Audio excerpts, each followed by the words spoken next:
जिंदगी के रंग हजार और तेरा प्यार, दोनों इस तरह मिले कि बात बन गई। जिंदगी के रंग गीतों के संग प्रोग्राम में दोस्तों आपका स्वागत है।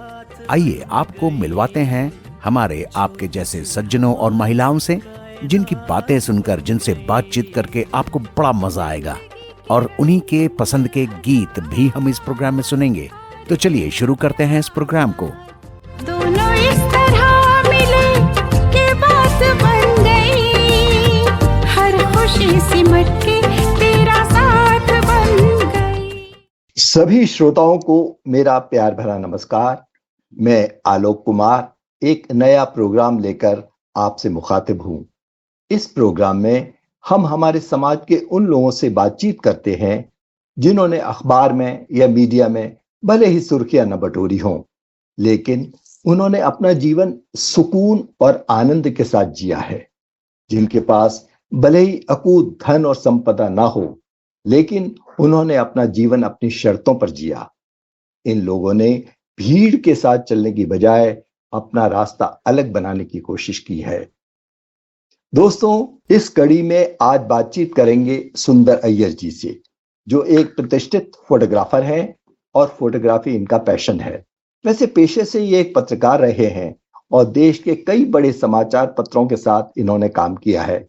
सुंदर जी, आपका हमारे स्टूडियो में बहुत बहुत स्वागत है। नमस्कार आलोक जी, और अभी सभी श्रोताओं को बहुत बहुत नमस्कार, आभार जो आपने मुझे बुलाया अपने मंच पर। तो बताइए आलोक जी। हाँ, तो सुंदर जी, सबसे पहले तो मैं ये जानना चाहता हूं कि आपका ये फोटोग्राफी में किस तरह से दिलचस्पी हुई, ये शौक कैसे हुआ? क्या ये एक जर्नलिस्ट होने के नाते आपका जुड़ाव फोटोग्राफी से हुआ या ये शौक पहले से ही था? हाँ, नहीं, मैं कहूँगा कि जर्नलिज्म में आने से बहुत पहले से मेरा शौक था ये। और जर्नलिज्म में तो मैं काफी बाद में आया था। ये शौक बचपन से ही था देखा जाए तो, क्योंकि शौक पहले था। फिर कैमरा मैंने पहले जरूर लिया था नौकरी करने के बाद में, पहला कैमरा तभी ले पाया था मैं।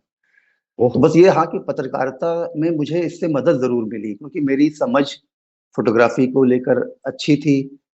तो पत्रकारिता में, क्योंकि मैं जैसे न्यूज एडिटर हूँ, तो मेरे पास दिन भर में 1000-2000 तस्वीरें आती हैं। उसमें से मुझे मान लीजिए 4 छांटनी है, तो वो उसमें मुझे बहुत मदद मिल गई थी, क्योंकि मुझे शौक पहले से था और मैं पहले से फोटोग्राफी कर रहा था, शौकिया कर रहा था। लेकिन ओके, अच्छा, तो ये तो बड़ा दिलचस्प सवाल मैंने नहीं सोचा था मैं पूछूंगा आपसे। आपका पहला कैमरा कौन सा था? कि मुझे भी याद है मेरा पहला कैमरा। पहला कैमरा, मेरी जब पहली सैलरी मिली मेरी पहली नौकरी से, तो लगभग उस पूरी सैलरी का एक मैंने कैमरा ले लिया था। उस समय आता था हॉट शॉट करके एक कैमरा। हाँ, हॉट शॉट आता था, बिल्कुल बिल्कुल तो याद वो है मैंने मुझे। ले लिया था। और मैंने घर में आके बताया कि मुझे सैलरी मिली और मैंने कैमरा ये ले लिया है। तो सच बताया तो एज ए पेरेंट मेरे पिताजी बहुत दुखी हो गए कि ये गाड़ी कैसे चलेगी इसकी गाड़ी। पहली सैलरी मिली है और कैमरा लेके आई है ये। तो क्योंकि मैं बहुत पहले से सोचा हुआ था जब मैं कमाऊंगा तब मैं कैमरा लूंगा। तो उस समय कैमरा बहुत मुश्किल से मिलता था। उस समय मतलब विदेशी कैमरा बड़ा संभव नहीं था कि हर आदमी अफोर्ड कर पाए या मिल पाए। बिल्कुल सही बात, बिल्कुल सही बात। तो हॉट शॉट हुआ करता था 110 वाला, तो वो लिया था मैंने। वो 800-850 रुपए का था। और सैलरी उस समय मेरी, जैसे ही मेरी सैलरी थी 900-950। जो पैशन वाले लोग होते हैं वो जुनूनी होते हैं। बिल्कुल तो ये हमारे पिताजी को हमेशा लगता रहा कि हम जिस तरह से खर्च करते हैं वो पता नहीं कैसे इसकी गाड़ी चलेगी, क्या होगा इसका। तो लेकिन ठीक है, सब चलता रहा, ऊपर वाले की कृपा रही हमेशा। बिल्कुल बिल्कुल। मुझे भी बड़ी पुरानी बात याद आ गई। मेरा पहला कैमरा गेवा बॉक्स हुआ करता था, जो उस जमाने में आता था। That was long time back, 67 की बात कर रहा हूँ मैं। गेवा बॉक्स है, फिर एक्फा आया। मेरे पिताजी के पास भी कैमरा था, एक कोडेक का बॉक्स कैमरा हुआ करता था। वो भी शौकीन थे थोड़ा, लेकिन हमको छूने को नहीं मिलता था वो। क्योंकि ये था कि नहीं, वो बहुत ही प्रेशियस उनकी वो थी, पोजीशन था वो। अच्छा, अब ये बताइए कि ये जो शौक आपके बचपन से ही लग गया था, इस पे किसी ने आपको इंस्पायर किया, कोई प्रेरणा स्रोत था आपका जिसने कहा कि भाई जिसको देख के आपको लगा कि मैं भी फोटोग्राफी करूं? हाँ लोग जी, एक तो मुझे ऐसा हमेशा लगा है कि हम टेक्स्ट के बजाय इमेजेस के प्रति ज्यादा आकृष्ट होते हैं, मतलब जी ऐसा। जी जी जी। क्योंकि बचपन में क्या, हमारे घर में एक्सप्रेस, इंडियन एक्सप्रेस अखबार आता था इंग्लिश का, दिल्ली से आता था उस समय, मतलब दिल्ली से आता था वो। अच्छा। तो उसमें हाँ एक फोटोग्राफर, उनके चीफ फोटोग्राफर थे एस पॉल करके। एस अच्छा पॉल का अच्छा। लोग नाम कम जानते होंगे, रघु राय को लोग जानते हैं, रघु राय के बड़े भाई साहब, हाँ। बल्कि रघु राय ने उन्हीं से सीखा है। Okay okay. हाँ तो एस पॉल साहब की तस्वीरें उसमें निकलती थी हर मंडे को, हाँ। ऑफ द बीट करके, अच्छा मतलब फोटो ऑफ द वीक करके एक निकलती थी, वो बहुत ही। अच्छा। और मेरा मतलब लिटरली मैं उस उम्र में भी, 10-12 साल की उम्र में भी उस मंडे का इंतजार करता था उस तस्वीर के लिए, कि देखे क्या उन्होंने डाली है। तो ओके वहां से ओके। एक तो मतलब तस्वीरों के प्रति आकर्षण बढ़ा मेरा। और जी फिर उसके अलावा फिल्में देखना शुरू किया जब और थोड़े बड़े हुए। तो फिल्मों जी में जी। जो गाने फिल्माए जाते थे ना, एकदम बिल्कुल ही नेचर हम्म में, एकदम बादल, ये झरने, हम्म तो उनसे हम्म मैं सोचता रहता था कि क्या मैं कभी जीवन में ऐसी जगहों पे जा पाऊंगा कि नहीं जा पाऊंगा, पता नहीं है। हम्म। उसके अलावा फिर क्या होता था कि दक्षिण भारत हम लोग हर साल जाते ही थे, एक बार या कभी 2 बार भी। जी तो जी। कानपुर से दक्षिण भारत की यात्रा, चेन्नई की या तंजौर जहाँ मैं रहता था, मतलब जहाँ मेरे पिताजी का घर था, तो हम्म। 2 दिन की यात्रा हुआ करती थी। और हाँ रास्ते में जो, मतलब खासकर एमपी में जो हाँ बैतुल, होशंगाबाद वगैरह का इलाका है, जंगली इलाका पूरा है, जंगल से भरा हुआ, हाँ वो बिल्कुल इतना बिल्कुल। आकृष्ट करता था हमको कि मुझे हाँ। लगता था कि बस ऐसी जगह पे ही मुझे जाके रहना है। जैसा मतलब होता है कि वो सब चीजें मुझे बचपन से आकर्षित करती रही हैं, तो फिर वो धीरे धीरे वो दिमाग में हमेशा बना रहा है, इसीलिए मैं ज्यादा नेचर के प्रति हमेशा ज्यादा आकर्षित रहा हूँ। तो तस्वीरें शुरू से देखना मेरा शौक रहा है कि भाई वहीं से मुझे मिला वो। आपकी खैर अपन बात करेंगे उसके बारे में। आपकी फोटोग्राफी में नेचर बहुत है, बहुत हर जगह है आपके, है जहां भी मैं देखता हूँ आप उस जगह देख। तो अब चलिए ये बताइए कि क्या आप हमें अपने फोटोग्राफी का कोई ऐसा ना भूलने वाला अनुभव बता सकते हैं, या कोई ऐसा प्रोजेक्ट आपने किया हो जो आपके लिए हमेशा के लिए यादगार बन गया हो, ऐसा कोई अनुभव? देखा जाए तो फिर हर ट्रिप में बहुत ढेर सारे अनुभव होते हैं, अलग अलग किस्म के लोगों से मिलने के, जगहों के। और हर ट्रिप एक अलग अनुभव देता है, कुछ सिखाता है आपको, है। जी ऐसे एक कहना तो बहुत मुश्किल होगा, लेकिन जैसे एक चीज मुझे याद है, जैसे हम लोग महाराष्ट्र में जब हम थे, बॉम्बे में मैं था, तो महाराष्ट्र में मेरा एक ग्रुप था फोटोग्राफी का। तो जी। हम लोग हर हफ्ते ट्रैक पे जाते थे, जो केव्स में या किले, जितने वहां पे किले हैं बहुत अच्छे हैं, तो बारिश में ही जाते थे ज्यादातर हम लोग।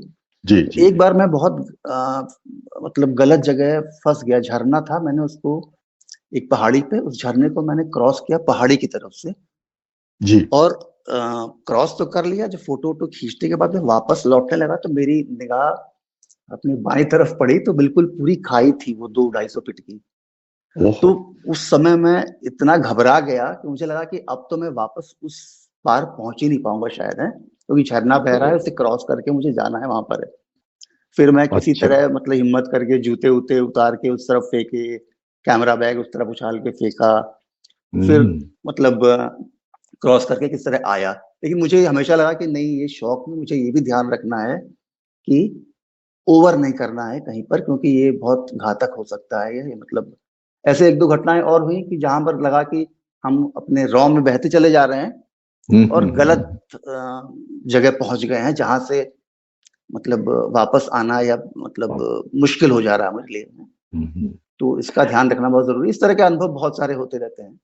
नहीं बिल्कुल सही बात है, एडवेंचरस हो जाता है सारा बहुत, और चैलेंजिंग भी हो जाता जी है, जी, बहुत चैलेंजिंग तो सही होता ही है। बात। और इसका हमेशा ध्यान रखना पड़ता है कि जो है, आप जब नेचर आ, के साथ है, नेचर क्योंकि किसी को बख्शता नहीं है। देखिए, बख्श देंगे आपने जरा बिल्कुल। सी चूक की तो आप आपके साथ बहुत कुछ हो सकता है फिर। नहीं आजकल तो रोजाना आए दिन घटनाएं होती हैं, घटनाएं सेल्फीज होती रहती, खरीदता अब तो सेल्फी का जमाना आ गया है, तो फिर तो सेल्फी का आदमी जमाना। और ज्यादा उसमें तो और मतलब ज्यादा है। वो रहता है। बिल्कुल, हाँ, बिल्कुल। बहुत रिस्क है हर चीज में जी। रिस्क रहता है बहुत।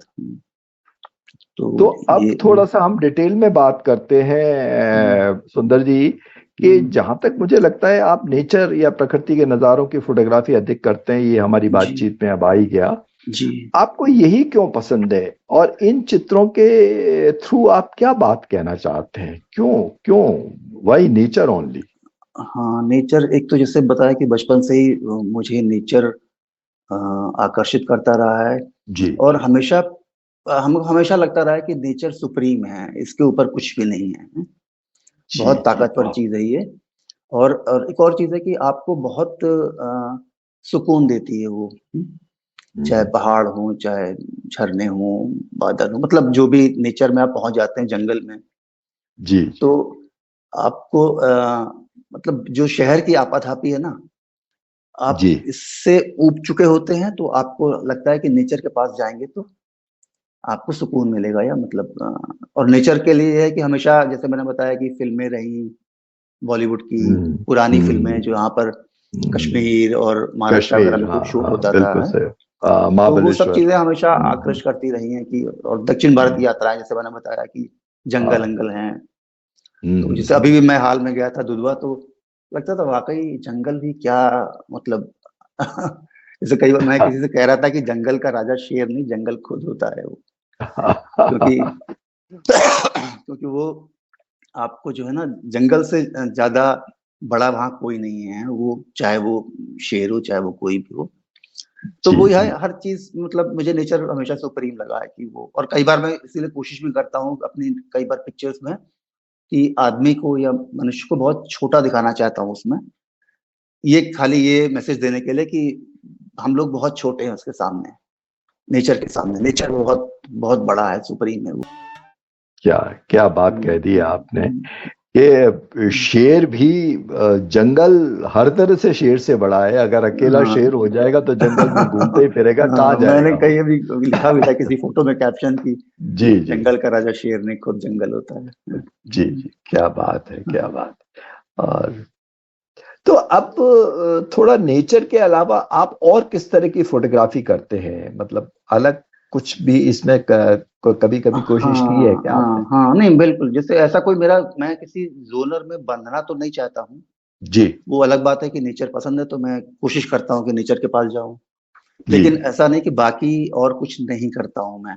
जी और सब्जेक्ट होता क्या है कि जब आप सब्जेक्ट से कनेक्ट कर पाते हैं ना, जिस सब्जेक्ट से, जी। उसी को आप खींचना चाहते हैं। और वो दैट्स कनेक्ट बहुत जरूरी होता है। अगर कनेक्ट नहीं है तो फिर आप फोटो नहीं खींच पाएंगे। ये ओके। मेरा मानना है कि अच्छी जी। फोटो नहीं खींच पाएंगे। मतलब फोटो तो खींची जाएगी, हाँ लेकिन वो हाँ उस अच्छी फोटो नहीं हो पाएगी, आपको मतलब मन नहीं हो हाँ पाएगी। तो कनेक्ट मेरा हाँ मतलब नेचर से ज्यादा होता है, तो मैं खींचता हूँ। जैसे जैसे मैं दक्षिण जाता हूँ, दक्षिण के जैसे मंदिर हैं, हाँ हाँ कई हाँ। मंदिर हैं जहाँ की जो आर्किटेक्चर है वहाँ का, या हम्म। जैसे एक कर्नाटका में चिन्नकेश्वर मंदिर में गया। अच्छा। चिन्नकेश्वर बेलूर के पास में है, हासन डिस्ट्रिक्ट में हम्म। है। तो अच्छा। वहाँ की जो अद्भुत कारीगरी देख के ना बिल्कुल हतप्रभ हो गया मैं, क्योंकि अब तब आपको लगता है ना कि आप बहुत छोटे हैं। एक हम्म। कोई व्यक्ति 1000 साल पहले ये मूर्ति बना ये गया है, हाँ। और उसको कोई जानता भी नहीं हो कौन था वो। हम्म। तो वो चीजें मुझे बहुत अट्रैक्ट करती हैं, तो उनको खींचता हूँ। या जैसे बच्चे बच्चे मेरा एक फेवरेट सब्जेक्ट रहे हैं काफी। अच्छा और अच्छा। खासकर रूरल हम्म। एरियाज के बैकग्राउंड बच्चे। के हाँ, रियल जैसे एरिया। यहाँ पर एक हाल लखनऊ के पास में एक मेला होता है, देवा का मेला। अच्छा अच्छा। देवा एक, देवा शरीफ एक मजार है, मतलब दरगाह है। हाँ। तो वहाँ अच्छा। मेला हर साल में लगता है, ऐसे ही अक्टूबर नवंबर में लगता है। तो वहाँ गांव का ही मेला होता है, मतलब बेसिकली कैटल फेयर भी होता है वहाँ पर। और हम्म। बहुत सारे बच्चे गांव वगैरह के आते हैं।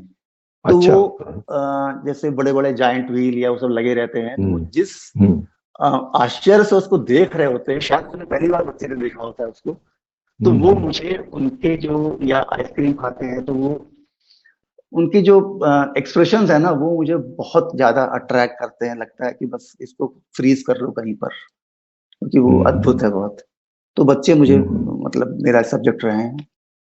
बच्चों के तो चेहरे पे जो कौतूहल का भाव आता है, जी जो जी खुशी के जी जी भाव जी, आते हैं, हाँ जो विभिन्न तरह के एक्सप्रेशन। मैंने देवा पर बहुत एक अच्छी सीरीज की थी, काफी अच्छा मतलब लोगों अच्छा ने पसंद भी की थी। कि अच्छा वहाँ के अच्छा। बेसिकली बच्चों पर ही थी वो, कि वहाँ के बच्चे जो वहाँ जो आते हैं हम्म। कैसे जो है वो, तो जैसे बच्चे, एक बच्चा था जो वो जो ऑरेंज बार खा रहा है, चूस हाँ रहा हाँ। है, और नीचे हाथ अच्छा। लगाए हुए कि टपक रहा है ना जो, तो उसको भी चाटता जा रहा बीच बीच में। तो वो चीजें मुझे बहुत अच्छी लगती हैं वो। तो ऐसा नहीं खाली नेचर, लेकिन मुझे वो होता है कि आप जिससे कनेक्ट कर पाते हैं वो आपका सब्जेक्ट हो जाता है, कनेक्ट नहीं जी कर जी पाते हैं तो नहीं हो पाता सब्जेक्ट। वो कनेक्ट बहुत जरूरी है सब्जेक्ट से, वो जी मतलब मोस्ट इम्पोर्टेंट थिंग वही है। जी जी बिल्कुल सही बात। अच्छा, अब ये बताएं कि फोटोग्राफी की, जैसे लेमैन के लिए, जो जी। हमारे श्रोता हैं वो सब बहुत ही लेमैन की भाषा में बताएं कि फोटोग्राफी की कितनी अलग अलग तरह की विधाएं हैं और इनमें क्या डिफरेंस है, और हाँ हाँ क्या है ये सारा कुछ, बहुत अगर सिंपल शब्दों में कुछ हमें बस समझा सके तो। हाँ, जैसे नेचर तो एक एक एक जोनर हो गया उसका ना। उसके अलावा जी। मतलब बहुत सारे और हैं, वाइल्ड लाइफ है, पोर्ट्रेचर है, स्ट्रीट है, मैक्रो है, फूड फोटोग्राफी हम्म। अलग से आजकल होती है, फोटो जर्नलिज्म तो है ही है, हाँ हाँ। अब्स्ट्रैक्ट फोटोग्राफी अलग होती है, जी एस्ट्रो जी। अलग होती है, एस्ट्रो फोटोग्राफी जो तारों और उनकी फोटोग्राफी अच्छा करते अच्छा हैं, अच्छा, उसकी भी मिल्की अलग है, मिल्की वे ओके। की या फिर तारों के ओहो। मूवमेंट्स की है। जी जी जी जी जी। वेडिंग अच्छा। करते हैं लोग आजकल, तो उससे मतलब बहुत अलग अलग जोनर हैं। तो होता है कि अच्छा। किसको जो अच्छा लग रहा है, लेकिन ये होता है कि इन सब के लिए कोई एक इक्विपमेंट नहीं होता है कि एक किसी एक इक्विपमेंट से आप सारी चीजें कर लें। जी जी जी। तो हर एक अच्छा। के लिए इक्विपमेंट भी अलग अलग होते हैं। इक्विपमेंट क्या मतलब, बॉडी तो एक ही होती है कैमरे की, उसमें हाँ लेंसेज हाँ। डिटेचेबल होते हैं, ले- वो अलग अलग लेंसेज होते हैं हर एक के। ओके अब ओके वाइल्ड लाइफ ओके। खींच रहे हैं आप तो फिर लॉन्ग लेंस चाहिए बहुत। अगर आप हम्म। मैक्रो खींच रहे हैं तो मैक्रो लेंसेज अलग आते हैं, स्पेशलाइज्ड होते हैं, निश लेंसेज होते हैं वो, तो हम्म। मैक्रो से खींच सकते हैं आप। तो हर एक चीज के लिए अलग लेंस है। अ, ये होता है कि हाँ, कोई एक लेंस ऐसा नहीं होता है जिससे आप हर चीज कर सकें, ऐसा मुश्किल होता है। तो बाकी एक लेकिन होता है कि किट लेंस आजकल आते हैं, कि जूम लेंसेज आते हैं ना, कि 18 mm से लेके अच्छा 100 mm तक का आ गया, तो उसमें आप काफी सारे रेंज कवर हो जाती है, फोकल लेंथ उसमें। अच्छा तो अच्छा उसमें क्या है अच्छा। कि आप बहुत सारी चीजें एक ही लेंस से कर पाते हैं, लेकिन तब भी हम्म। उसकी भी लिमिटेशन एक होती है, हर चीज नहीं कर सकते। तो हम्म। जोनर तो बहुत सारे हैं, वाइल्ड लाइफ, पोर्ट्रेचर बहुत है, सारे। स्ट्रीट हाँ, बहुत लोग आप करते हैं। बिल्कुल, हाँ। स्पोर्ट्स फोटोग्राफी ये भी बहुत कॉमन है हाँ, आजकल, स्पोर्ट्स सारी भी बिल्कुल, स्पोर्ट्स तो है ही, स्पोर्ट्स स्पोर्ट्स तो स्पोर्ट्स बहुत ही, एथलीट और स्पोर्ट्स स्पोर्ट्स के लिए बहुत बहुत। ही डेडिकेटेड कैमरा आते हैं जो जो हाँ। बहुत ही फास्ट शटर स्पीड वाले होते हैं, हाँ? मतलब उसका शटर हम्म। काउंट, मतलब जिसे शटर काउंट कह रहे हैं, जो हम्म। फ्रेम पर सेकंड है ना, उनका बहुत ज्यादा होता है, तेज होता है वो। अच्छा यानी कि अच्छा। आप एक, जैसे नॉर्मल कैमरा हम लोग यूज करते हैं उसमें पता लगा 6 frames per second है, हाँ? अब अच्छा। आजकल आते हैं 10, 12, 15 फ्रेम्स पर सेकेंड, क्योंकि आपको 1 सेकंड में अगर आपने 15 फ्रेम नहीं खींचे तो आपको सही डिजिटल मूवमेंट आप कैप्चर नहीं कर पाएंगे। तो जितनी ओके देर में ओके। आप शटर दबाएंगे उतनी देर में तो मतलब वो मूवमेंट चला गया होगा ना। चला। तो उस जो वो जो स्पीड उसकी है फ्रेम्स पर सेकेंड की, वहाँ वो बहुत मैटर हम्म। करती है, तो उसके लिए अलग बॉडी अलग होती है उसकी। तो मतलब हर एक का हम्म। वही है कि अलग चीज, ऐसा अलग नहीं कि आप अलग है। बाकी से नहीं कर सकते हैं, बाकी से भी आप हम्म। काम कर लेंगे वो, लेकिन हो सकता है कि वो आपको उतना बढ़िया रिजल्ट या उतना सटीक रिजल्ट आपको ना हाँ मिल पाए। बिल्कुल। आजकल तो मोबाइल से प्रिसीजन। इतना ज्यादा मतलब हो जाता है कि हाँ मोबाइल से ही लोग हाँ खूब अच्छी अच्छी हाँ, तस्वीरें मैं खींच रहे हैं। पूछूंगा हम्म, आपसे। हम्म, अच्छा, अब वापस हम लैंडस्केप फोटोग्राफी पे हम्म, आते हैं। लैंडस्केप हम्म। फोटोग्राफी का प्रोसेस क्या है? क्या कोई खास तकनीक है, या कोई विशेष इक्विपमेंट चाहिए होते हैं, या क्या आप किस तरह से तैयारी करते हैं जब इसके लिए जाते हैं? लैंडस्केप के लिए तैयारी, क्या तैयारी, तो हमेशा मुझे लगता है कि अ, आपको एक जनरल आइडिया तो होता ही है कि लैंडस्केप कैसा है, वहाँ का टेरेन कैसा है? अच्छा अच्छा। और का वेदर कैसा वहां पर है, कितना ठंडा है? और जैसे हम्म। बहुत ठंडा है तो आपको डेफिनेटली थोड़े एक्स्ट्रा कार्ड रखने पड़ेंगे, क्योंकि उस समय बहुत ठंड में क्या है कि बैटरी बहुत जल्दी ड्रेन हो जाती है, खत्म हो जाती है जल्दी। ओके। अच्छा हाँ, अच्छा अच्छा। बहुत ठंडा ओके अगर है तो उसको है कि एक्स्ट्रा आपके पास बैकअप बैटरीज होनी चाहिए। Okay okay okay. तो लैंडस्केप में क्या कि देखिए सबकी नजर अलग होती है, सबका नजरिया अलग होता है देखने का कोई भी चीज। जी जी। हम लोग जैसे ग्रुप में जाते हैं, 10 लोग जा रहे हैं अगर ग्रुप में, लैंडस्केप तो वही है, लेकिन सबने हाँ अलग अलग तरीके से खींचा हुआ उसको। हाँ हाँ हाँ हाँ। और सबका ऐसा नहीं, किसी का अच्छा किसी का बुरा ऐसा नहीं होता है। जैसे मैं हमेशा कहता हूँ कि जब मैं पढ़ाता था बच्चों को फोटोग्राफी, तो मैं कहता था कि फोटोग्राफी फोटोग्राफ दो ही तरह के होते हैं, एक अच्छा होता है, एक कम अच्छा होता है, बुरा कुछ नहीं होता है उसमें। क्योंकि जिसने भी खींचा है, हो सकता है कि हमें वो उतना अच्छा ना लग रहा हो सकता है, लेकिन जिसने खींचा उसको तो अच्छा लग ही रहा है ना, मतलब वो तो है ही है ना। तो इसलिए बुरा कुछ नहीं होता है, या तो एक कैटेगरी अच्छी है पिक्चर, या है कम अच्छी है थोड़ी, बस यही हो सकता है। तो सबका नजरिया अलग अलग है, सब लोग अलग अलग तरीके से खींचते हैं।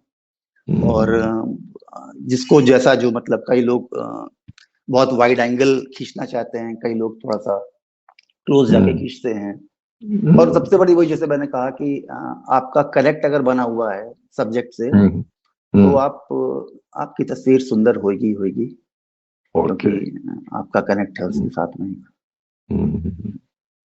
बिल्कुल सही बात है। अच्छा, हमें पता लगा कि आप कई फोटोग्राफी क्लब के मेंबर हैं। ऐसे क्लब के मेंबर्स बनने में क्या फायदा होता है? हाँ मैम, क्लब्स क्या बेसिकली, जैसे पहले, अब तो ऑनलाइन सारे क्लब्स हो गए हैं ज्यादातर, जो अच्छा, ग्रुप्स बन रहे हैं। पहले तो था कि हम लोग हर हफ्ते, जैसे पूना में था, पूना में हम लोग हर हफ्ते मिलते थे, कहीं बाहर निकलते थे शूट के लिए हैं। तो एक तो क्या होता है इन सब ग्रुप्स को ज्वाइन करने में, कि आपको बहुत कुछ सीखने को मिलता है जी। दूसरों का काम देखने को मिलता है आपको, है। तो दूसरों का काम जब देखते हैं तो आपको बहुत कुछ सीखने को मिलता है, और उससे आप इंस्पायर भी होते हैं। किसी का अच्छा काम देखा तो आप उससे इंस्पायर होते हैं कि यार कितना शानदार काम किया इसने। तो आपको अलग अलग तरीके के, एक ही सब्जेक्ट पे अलग अलग नजर कैसी है ये आपको देखने को मिलता है। अब फिर बात करते हैं, जब कभी ग्रुप में मिलते हैं हम लोग, तो कभी कुछ समस्या आ रही है या कुछ भी है, तो कभी मतलब आपस में एक दूसरे की पिक्चर्स पे थोड़ा सा बात करते हैं कि यार इसमें ये ऐसे होता तो ज्यादा अच्छा रहता, या ऐसा होता तो बहुत कुछ, मतलब बहुत एक लर्निंग कर बहुत आपका स्टीप हो जाता है, काफी जल्दी आप सीखते हैं फिर 4 लोगों से बात करके। एक्चुअली एक्सचेंज ऑफ नॉलेज भी हो जाता है, और एक्सचेंज ऑफ टेक्निकल डिटेल्स भी जो आप लोगों की होती है। सबसे बड़ी चीज ना, दूसरों का काम देख, जैसे आजकल मैं देखता हूँ लोगों को ना, जैसे कि दूसरों का काम देखने की फुर्सत नहीं है, अपना ही काम दिखाने का। तो वो एक जैसे कई बार मैं नमिता के साथ जाता हूँ कभी जो साहित्यिक गोष्ठी में, तो मैं देखता हूँ कि लोगों को अपनी कविता सुनाने का ही खाली मतलब वो है, बाकी दूसरों को सुनने का उनको उतना पेशेंस नहीं है शायद। तो जब तक आप दूसरे का नहीं देखेंगे काम ना, तो फिर आपको कैसे पता चलेगा कि आप कहाँ पर खड़े हुए हैं। बिल्कुल सही। मतलब भाई हमने फोटो खींची, मुझे तो अच्छी लगेगी, लेकिन किसी सामने वाले की और अच्छी है, तो हम कैसे उसको बेटर करें, कम से कम ये दिमाग में मेरे आएगा ना।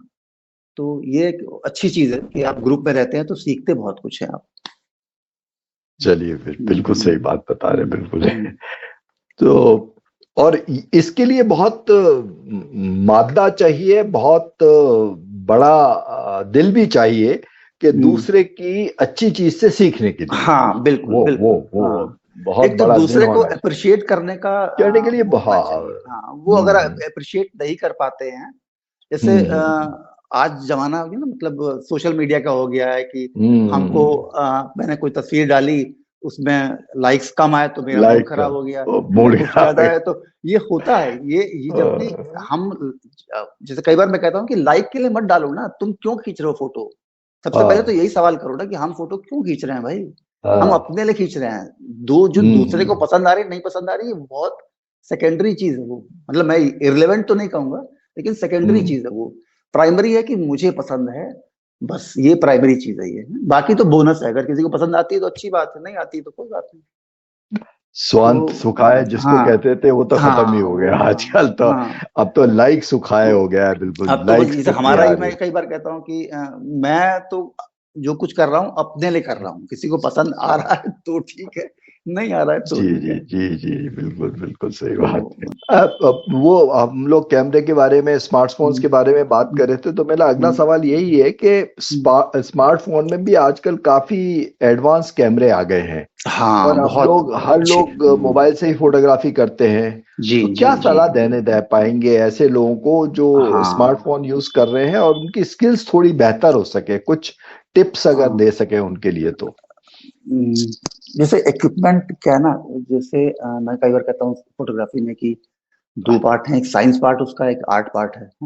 जी जी साइंस का पार्ट जो है वो तो आपके जेब पर है, डिपेंड करता है। आप one of the best camera ले लीजिए, कोई दिक्कत नहीं है, आपके पास पैसा है ले जी। लीजिए। लेकिन हम्म। आर्ट पार्ट जो होता है, जो उसका आर्ट पार्ट या एस्थेटिक्स वाला पार्ट है, वो हाँ, आपको सीखना पड़ेगा, डेवलप करना पड़ेगा। वो आपको पैसे से नहीं मिल सकता है। जी वो जी आपके जी अंदर होना चाहिए वो है। जी जी अब जहां तक कैमरे की बात है कि कैमरे तो आजकल, पहले फिल्म कैमरा हुआ करते थे, तो हम लोग फिल्म कैमरा में क्या होता था कि हाँ। 36 का एक रोल होता था। और हम्म। उस समय क्योंकि कैमरा तो ले लिया आपने एक, लेकिन जो फिल्म का खर्चा है वो रिकरिंग होता था ना, आपको हर देकर बार बिल्कुल एक वो। फिल्म लेनी है। और उसमें भी 36 खाली हैं, 36 है, तो हम्म। आप हर शॉट को सोच के खींचते थे, हैं? बिल्कुल सही बात। आज क्योंकि डिजिटल एरा में क्या हो गया कि कोई आपको ऐसा कोई लिमिटेशन ही नहीं है। आप हम्म। ऐसे ही खींच लेते हैं 100-200 फोटो, तो यूं ही हाँ बिल्कुल सही मतलब है। कोई, क्योंकि फिर उसमें क्या होता है कि आप सोच के नहीं खींच रहे हैं ना, आप खाली हम्म। खींचते जा रहे हैं। पहले जिस तरह बिल्कुल के सही। हम लोग एक फोटो खींचते थे, उसका एपर्चर रीडिंग, उसके शटर स्पीड की reading, ISO shutter reading speed. Note करके रखते थे कि ये मैंने ऐसा हाँ किया इस। था, तो इसका रिजल्ट क्या आया है। तो जी वो जी आपको बिल्कुल। लर्निंग होती थी वहां पर। यहाँ पर क्या है जी। कि जब डिजिटल में क्या है कि हम बेतहाशा खींचे जा रहे हैं, अंधाधुंध बिल्कुल है। पता लगा हम्म। मैं छत पे गया, बादल देखे तो 50 फोटो ऐसे खींच दी मैंने, ऐसे ही है। हाँ। तो उसमें क्या है कि हम कुछ सीख तो नहीं रहे हैं, वो बस खींचे हाँ। जा रहे हैं। तो वो एक एक उसका मैं कहता हूँ कि उससे आपका लर्निंग उस तरह से नहीं हो पाती है। लेकिन ये जरूर है कि स्मार्टफोन वगैरह जब से आ गए हैं, ये जैसे मैंने भी हाल में मैं लद्दाख गया, जी। और उसके ठीक थोड़े दिन पहले ही मैंने एक नया फोन लिया था। अच्छा फोन, बहुत अच्छा फोन था, मुझे गिफ्ट मिला था।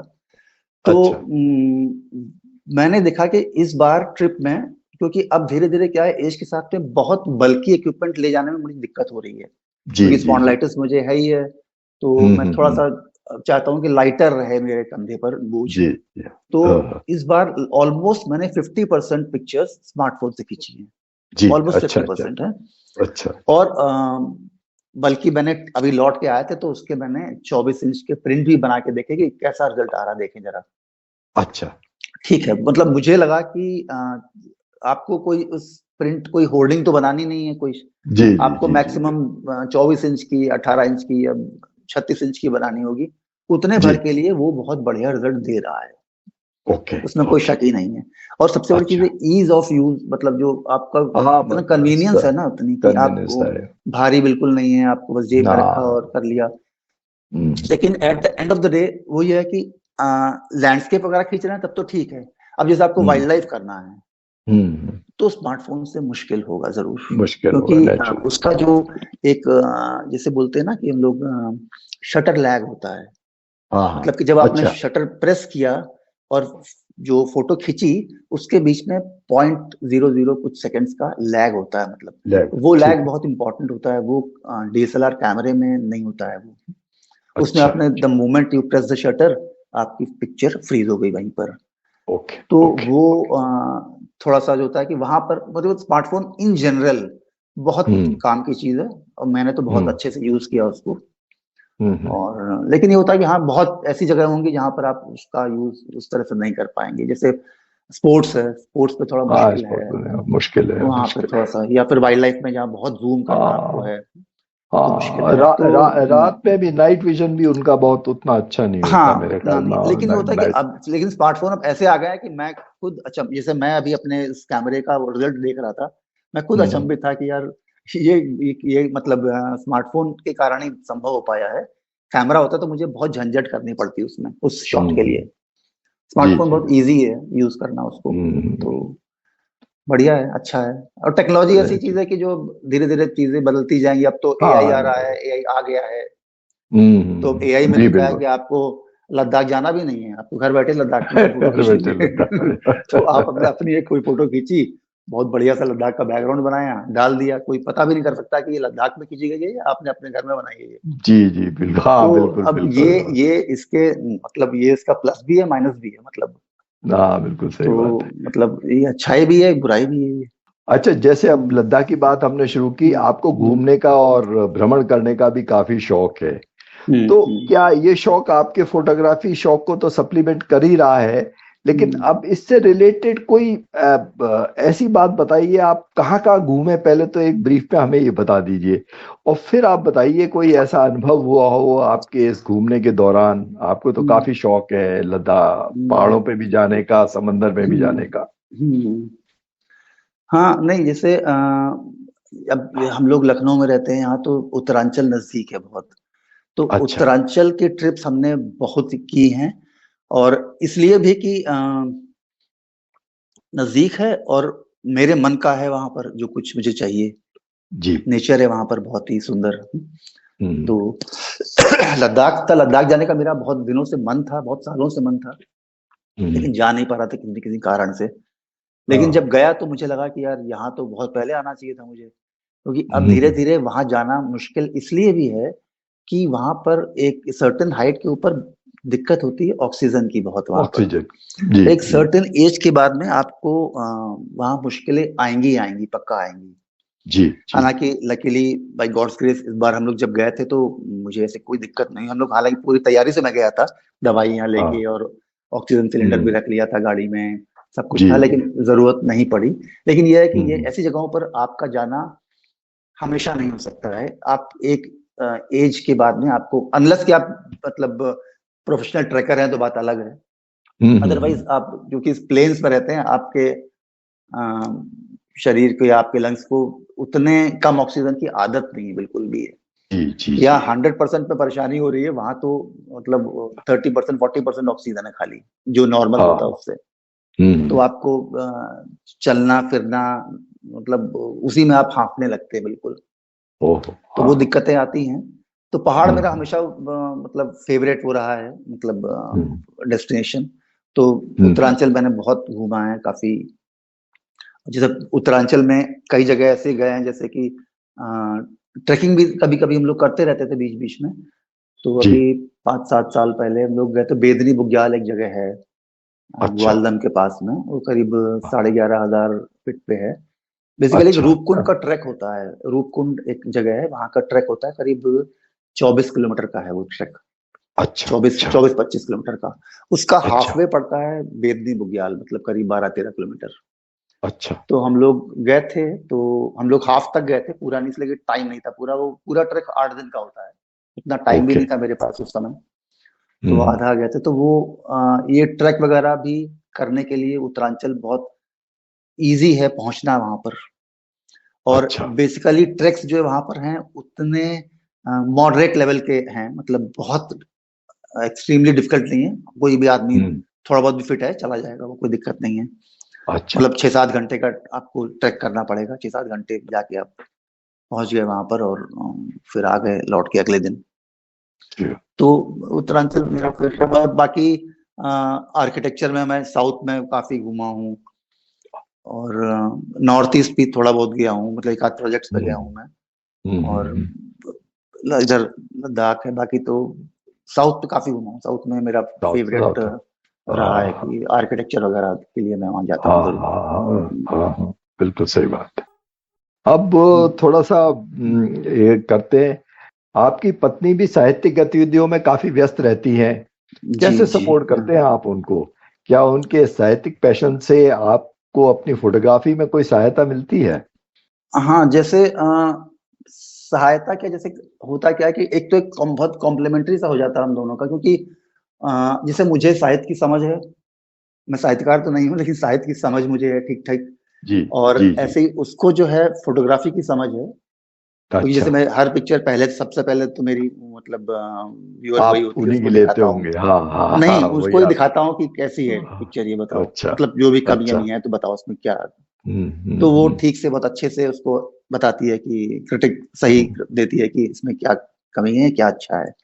अच्छा तो अच्छा अच्छा, वेरी ये गुड। थोड़ा कॉम्प्लीमेंट्री हो जाता है कि हमको समझ उसके साहित्य की है। जैसे कविता वो भी लिखेगी तो मुझे बताएगी कि देखो ये कैसी है, मैं बताऊंगा कि हम्म। ये शब्द मुझे समझ में नहीं आ रहा है, शब्द थोड़ा चेंज कर सकती हो तो ठीक है, मतलब ये आपस में वो होता है। हाँ, चलता है। बाकी साहित्यिक गोष्ठियों वगैरह में मेरी कोई, मैं लिखता तो हूँ नहीं ज्यादा, बहुत कम ही, वो भी हम्म अपने लिए लिखता हूँ, लिखता भी हूँ तो मतलब कभी हम्म छपवाने के लिए नहीं लिखता हूँ।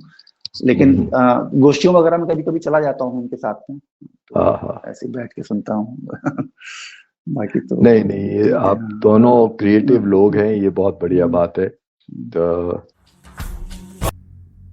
तो सुंदर जी, कोई चलते चलते कोई सलाह आप नए फोटोग्राफर्स के लिए देना चाहते हो, या कोई टिप देना चाहते हो, कोई भी ऐसी बात, संदेश आप हम्म। देना चाहते हो तो उसका स्वागत है। नहीं, संदेश वगैरह कोई, मैं इतना बड़ा फोटोग्राफर तो नहीं हूँ, लेकिन ये जरूर कहूंगा कि जो नए बच्चे आते हैं, जैसे मैंने 5 साल करीब एक यूनिवर्सिटी में यूजी और पीजी के बच्चों को फोटोग्राफी और विजुअल अच्छा कम्युनिकेशन अच्छा सब्जेक्ट अच्छा। पढ़ाया है ओहो ओहो यहाँ पर। ओहो। हाँ, मैंने जर्नलिज्म छोड़ने के बाद में आ, मैंने फिर यही किया था कि फोटोग्राफी से अच्छा जुड़ा ही काम करूंगा, तो यहाँ पे यूनिवर्सिटी, वहाँ पर मैं एसोसिएट प्रोफेसर था करीब 5-6 साल। मैं गया था, अच्छा जैसे मैं अच्छा काफी बीएचयू में और भी कई यूनिवर्सिटीज में मैं गेस्ट फैकल्टी रहा हूँ कई जगह। लेकिन अच्छा फिर अच्छा यहाँ पर अच्छा भी गेस्ट फैकल्टी था तो उन्होंने कहा फुल टाइम आ जाइए, तो मैंने कहा ठीक है। अच्छा, तो उनका पूरा सेटअप करना था, स्टूडियो वगैरह पूरा बनाना था उनका, अच्छा तो मैंने अच्छा कहा अच्छा ठीक है। अच्छा। अच्छा, तो फिर वो सारा कुछ किया, धीरे धीरे करते करते 5 साल बीत गए। तो हाँ हाँ हाँ। वहां पर तो जैसे जब मतलब बच्चे जब होते हैं तो आपको लगता है ना कि हाँ, कि ठीक है कि चलिए, तो उनको बच्चों को मैं हमेशा बोलता था कि देखो, पहली चीज तो ये कि खुद से सवाल कर लो ना कि तुम तस्वीर खींचना क्यों चाहते हो। ओके। तो अच्छा मतलब आप, मतलब पर्पस क्या है इसका है, अच्छा। तो क्यों खींचना चाहते हो, मतलब तुम्हें तस्वीर पसंद है या क्योंकि आज की पीढ़ी, मुझे लगता है ना, वो हमारी पीढ़ी से ज्यादा इंटेलिजेंट है? वो ज्यादा अच्छा। शार्प है? और हम्म उसके पास सुविधाएं भी हमसे ज्यादा हैं जो हमारे पास थी उस समय, है? बस मैं हम्म। हमेशा कहता हूँ कि तुम में थोड़ा सा धैर्य कम है शायद, मुझे ऐसा लगता है। ओके। तो अगर वो पेशेंस थोड़ा सा हो जाए तो तुम लोग तो कमाल कर सकते हो, तुम्हारे पास सब कुछ तो है? जिंदगी के रंग हजार। दोस्तों, जिंदगी के रंग गीतों के संग के आज के इस प्रोग्राम में बस इतना ही। कल एक और नए सज्जन और महिला हमारे साथ हाजिर होंगे आपके लिए मजेदार बातें और गीत लेकर। सुनना न भूलिएगा। छोटी सी हमारी कायनात बन गई।